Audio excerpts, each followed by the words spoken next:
भारत प्रधानमंत्री माननीय श्री नरेंद्र मोदी जी से निवेदन करती हूँ कि वे इस विशाल सभा को संबोधित करें।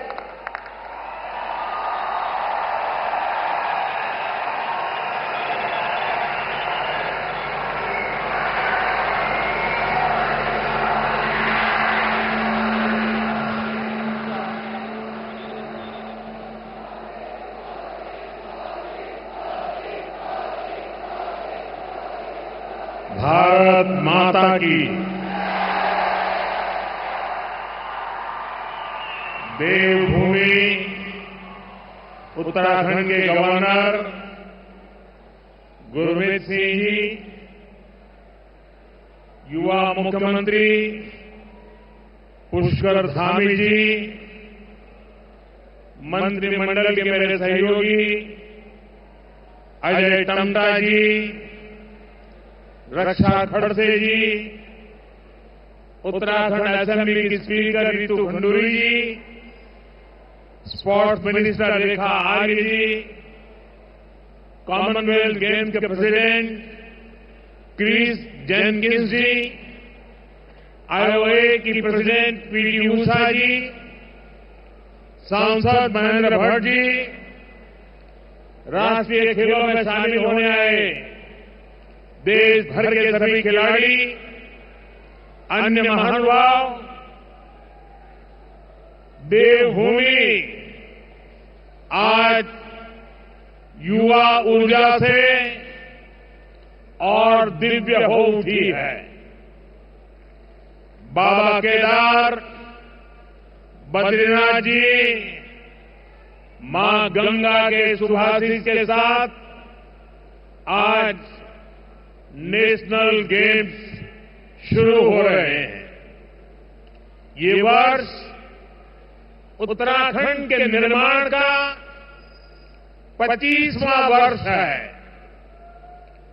इस युवा राज्य में देश के कोने कोने से आए हजारों युवा अपना सामर्थ्य दिखाने वाले हैं। एक भारत श्रेष्ठ भारत की बड़ी सुंदर तस्वीर यहां दिख रही है। नेशनल गेम्स में इस बार भी कई देसी पारंपरिक खेलों को शामिल किया गया है। इस बार के नेशनल गेम्स एक प्रकार से ग्रीन गेम्स भी है। इसमें एनवायरमेंट फ्रेंडली चीजों का काफी इस्तेमाल हो रहा है। नेशनल गेम्स में मिलने वाले सभी मेडल और ट्रॉफियां भी ई वेस्ट से बनी है। मेडल जीतने वाले खिलाड़ियों के नाम पर यहां एक पौधा भी लगाया जाएगा। ये बहुत ही अच्छी पहल है। मैं सभी खिलाड़ियों को बेहतरीन प्रदर्शनी के लिए शुभकामनाएं देता हूं। मैं धामी जी और उनकी पूरी टीम को, उत्तराखंड के हर नागरिक को इस शानदार आयोजन के लिए बधाई देता हूं। साथियों, हम अक्सर सुनते हैं सोना तप कर खरा होता है। हम खिलाड़ियों के लिए भी ज्यादा से ज्यादा मौके बना रहे हैं ताकि वे अपने सामर्थ्य को और निखार सके। आज साल भर में कई टूर्नामेंट आयोजित किए जा रहे हैं। खेलो इंडिया सीरीज में कई सारे नया टूर्नामेंट जोड़े गए हैं। खेलो इंडिया यूथ गेम्स की वजह से यंग प्लेयर्स को आगे बढ़ने का मौका मिला है। यूनिवर्सिटी गेम्स यूनिवर्सिटी के स्टूडेंट्स को नए अवसर दे रहे हैं। खेलो इंडिया पैरा गेम से पैरा एथलीट की परफॉर्मेंस नए नए अचीवमेंट कर रही है। अभी कुछ दिन पहले ही लद्दाख में खेलो इंडिया विंटर गेम्स का 5वां एडिशन शुरू हो चुका है। पिछले साल ही हमने बीच गेम्स का आयोजन किया था। और साथियों, ऐसा नहीं है कि ये सारे काम सिर्फ सरकार ही करा रही है। आज भाजपा के सैकड़ों सांसद नए टैलेंट को आगे लाने के लिए अपने क्षेत्रों में सांसद खेलकूद स्पर्धा करा रहे हैं। मैं भी काशी का सांसद हूं। अगर मैं सिर्फ अपने संसदीय क्षेत्र की बात करूं तो सांसद खेल प्रतियोगिता में हर साल काशी संसदीय क्षेत्र में करीब 2.5 लाख युवाओं को खेलने का, खिलने का मौका मिल रहा है। यानी देश में खेलों का एक खूबसूरत गुलदस्ता तैयार हो गया है, जिसमें हर सीजन में फूल खिलते हैं, लगातार टूर्नामेंट होते हैं।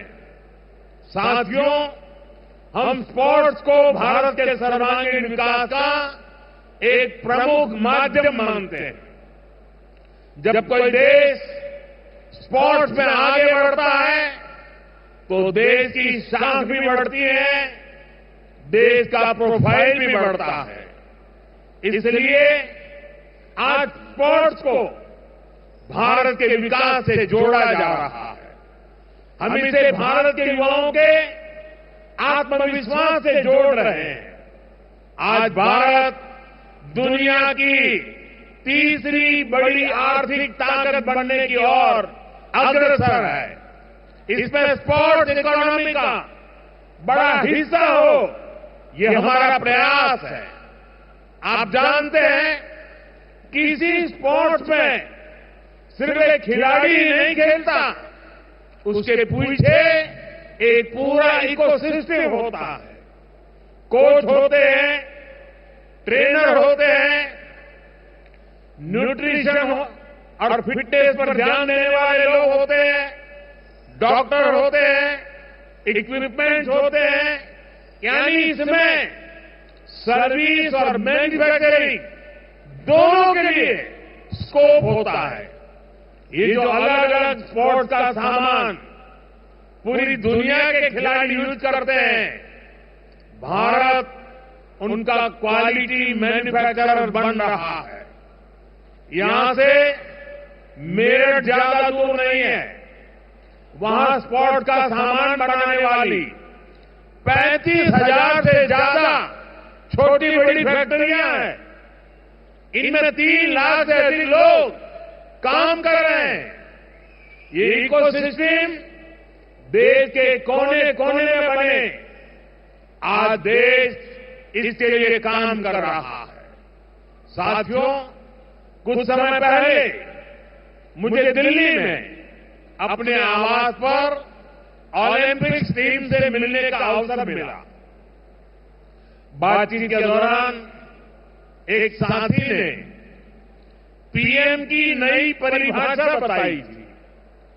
उन्होंने कहा कि देश के खिलाड़ी मुझे पीएम यानी प्राइम मिनिस्टर नहीं बल्कि परम मित्र मानते हैं।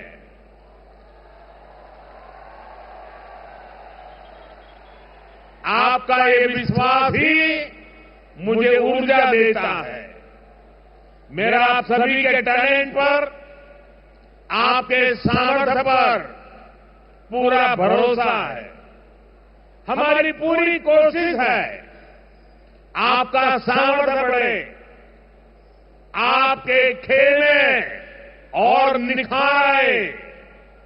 बीते 10 सालों में देखिए, आपके टैलेंट को सपोर्ट करने पर हमने निरंतर फोकस किया। 10 साल पहले स्पोर्ट्स का जो बजट था वो आज 3 गुना से ज्यादा हो चुका है। टॉप ऑफ स्कीम के तहत ही देश के दर्जनों खिलाड़ियों पर सैकड़ों करोड़ रुपए का निवेश किया जा रहा है। खेलो इंडिया प्रोग्राम के तहत देश भर में आधुनिक स्पोर्ट्स इंफ्रास्ट्रक्चर बनाया जा रहा है। आज स्कूल में भी स्पोर्ट्स को मेनस्ट्रीम किया गया है। देश की पहली स्पोर्ट्स यूनिवर्सिटी भी मणिपुर में बन रही है। साथियों, सरकार के इन प्रयासों का नतीजा हम ग्राउंड पर देख रहे हैं, मेडल टेरी में दिखाई दे रहा है। आज हर इंटरनेशनल इवेंट में भारतीय खिलाड़ी अपना परचम लहरा रहे हैं। ओलंपिक्स और पैरालंपिक्स में हमारे खिलाड़ियों ने इतना अच्छा प्रदर्शन किया है। उत्तराखंड से भी कितने ही खिलाड़ियों ने मेडल जीते हैं। मुझे खुशी है कि बहुत से मेडल विनर आज आपका हौसला बढ़ाने के लिए यहां इस वेन्यू पर भी आए हैं। साथियों, हॉकी में पुराने गौरवशाली दिन वापस लौट रहे हैं। अभी कुछ दिन पहले ही हमारी खो खो टीम ने वर्ल्ड कप जीता है।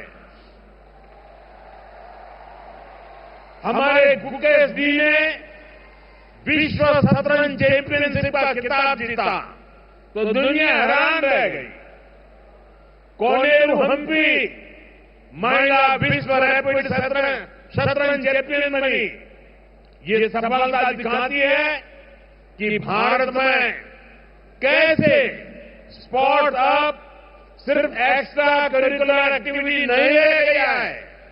अब हमारे युवा स्पोर्ट्स को प्रमुख कैरियर चॉइस मानकर काम कर रहे हैं। साथियों, जैसे हमारे खिलाड़ी हमेशा बड़े लक्ष्य लेकर चलते हैं, वैसे ही हमारा देश भी बड़े संकल्प लेकर आगे बढ़ रहा है। आप सभी जानते हैं कि भारत 2036 ओलंपिक्स की मेजबानी के लिए पूरा जोर लगा रहा है। जब भारत में ओलंपिक होगा तो वो भारत के स्पोर्ट्स को एक नए आसमान पर ले जाएगा। ओलंपिक सिर्फ एक खेल का आयोजन पर नहीं होता। दुनिया के जिन देशों में भी ओलंपिक होता है, वहां अनेक सेक्टर्स को गति मिलती है। ओलंपिक्स के लिए जो स्पोर्ट्स इंफ्रास्ट्रक्चर बनता है, उससे भी रोजगार बनता है। भविष्य में खिलाड़ियों के लिए बेहतर सुविधाएं बनती हैं। जिस शहर में ओलंपिक्स होता है, वहां नया कनेक्टिविटी इंफ्रास्ट्रक्चर बनता है। इससे कंस्ट्रक्शन से जुड़ी इंडस्ट्री को बल मिलता है, ट्रांसपोर्ट से जुड़ा सेक्टर आगे बढ़ता है और सबसे बड़ा फायदा तो देश के टूरिज्म को मिलता है। अनेकों नए होटल बनते हैं। दुनिया भर से लोग ओलंपिक्स में हिस्सा लेने और गेम्स देखने आते हैं।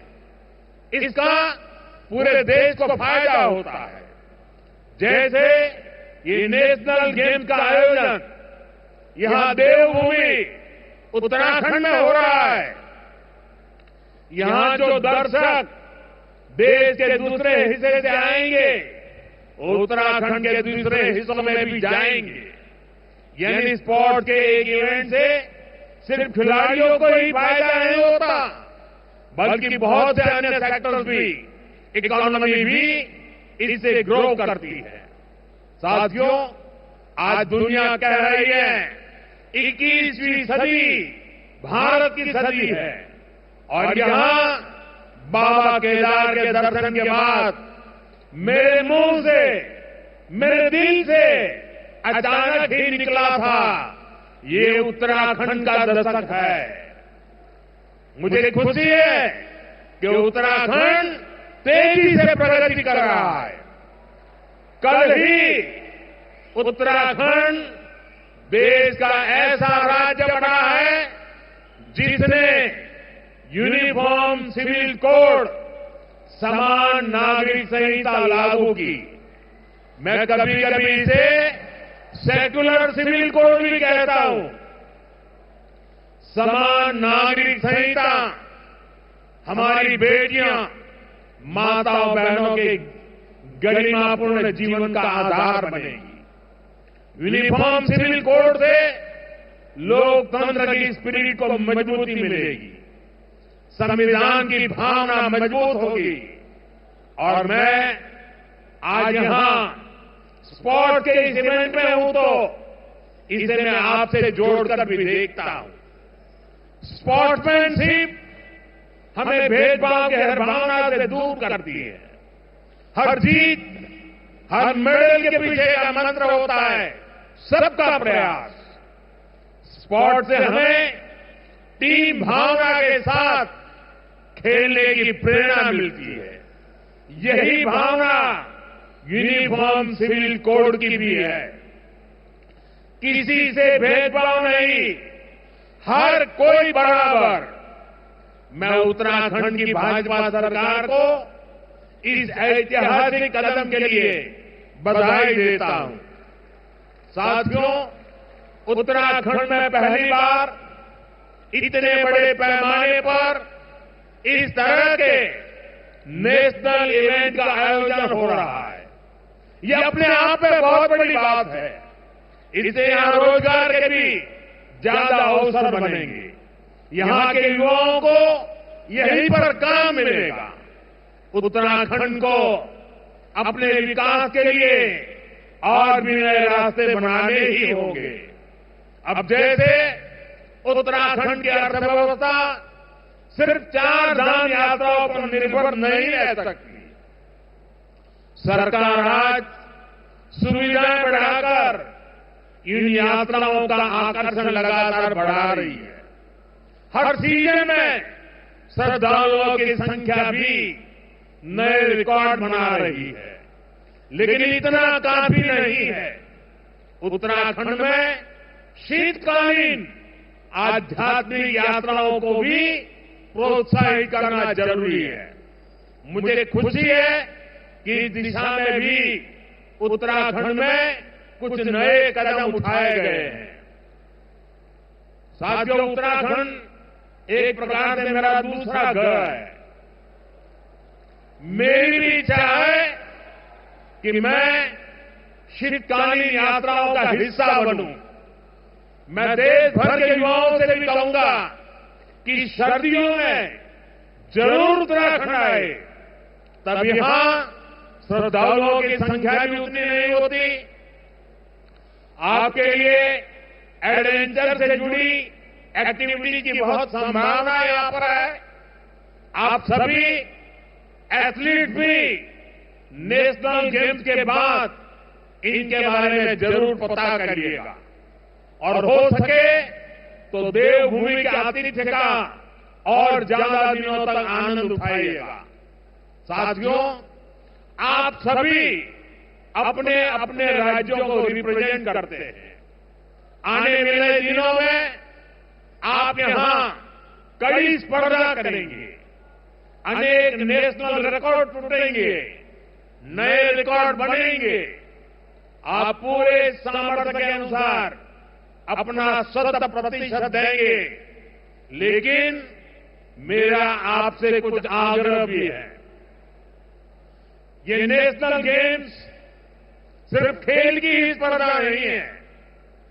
ये एक भारत श्रेष्ठ भारत का भी एक मजबूत मंच है। ये भारत की विविधता को सेलिब्रेट करने का आयोजन है।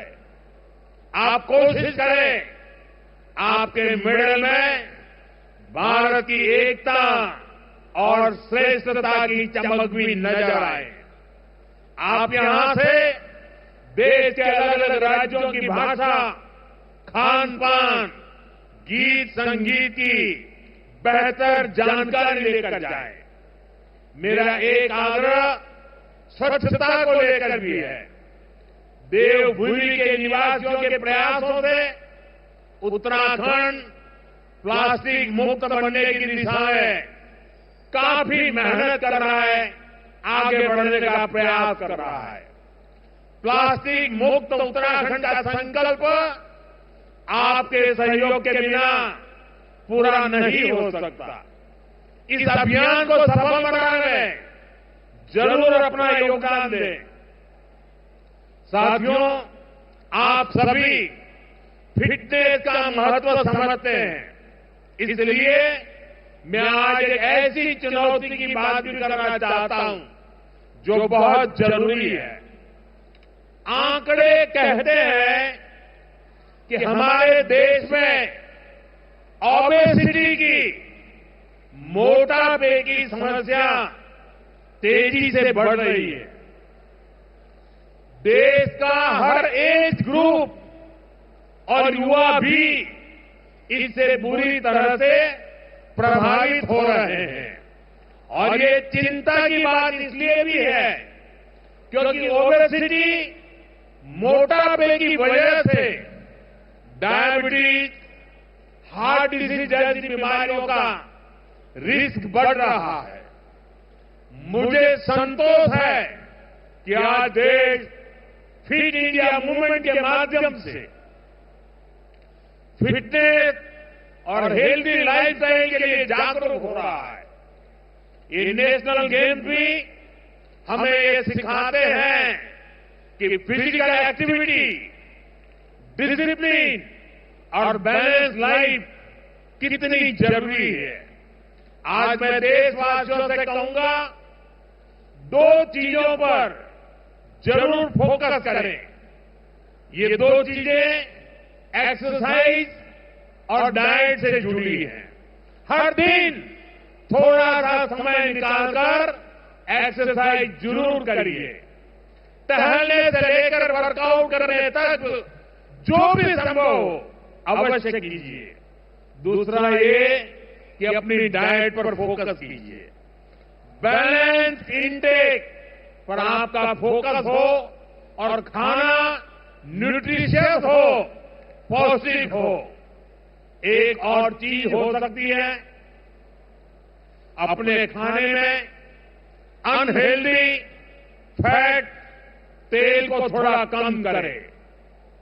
अब जैसे हमारे सामान्य घरों में महीने की शुरुआत में राशन आता है, अब तक अगर आप हर महीने 2 लीटर खाने का तेल घर लाते थे तो इसमें कम से कम 10% की कटौती करिए।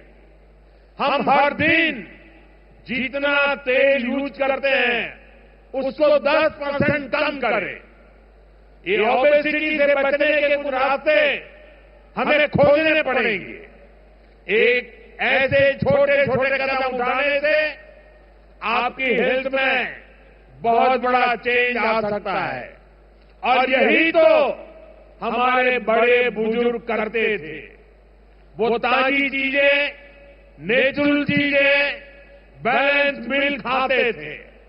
एक स्वस्थ तन ही स्वस्थ मन और स्वस्थ राष्ट्र का निर्माण कर सकता है। मैं राज्य सरकारों, स्कूलों, ऑफिसों और कम्युनिटी लीडर से भी कहूंगा कि वो उसे लेकर जागरूकता फैलाए। आप सभी को तो बहुत सारा प्रैक्टिकल एक्सपीरियंस है। मैं चाहता हूं कि आप सही न्यूट्रिशन की जानकारी निरंतर लोगों तक पहुंचाए। आइए हम सब मिलकर एक फिट इंडिया बनाएं। इसी आह्वान के साथ साथियों, वैसे मेरा दायित्व होता है नेशनल गेम्स की शुरुआत करवाने का, लेकिन मैं आज आप सबको जोड़ करके करना चाहता हूं। तो इस गेम के शुभारंभ के लिए आप अपने मोबाइल के फ्लैश लाइट चालू कीजिए। आप सब अपने मोबाइल के फ्लैश लाइट चालू कीजिए। सबके मोबाइल के फ्लैश लाइट चालू हो। आप सबके मोबाइल के फ्लैश लाइट चालू हो। आप सबके साथ मिलकर मैं 38वें नेशनल गेम्स की शुरुआत की घोषणा करता हूं। एक बार फिर आप सभी को बहुत बहुत शुभकामनाएं। धन्यवाद।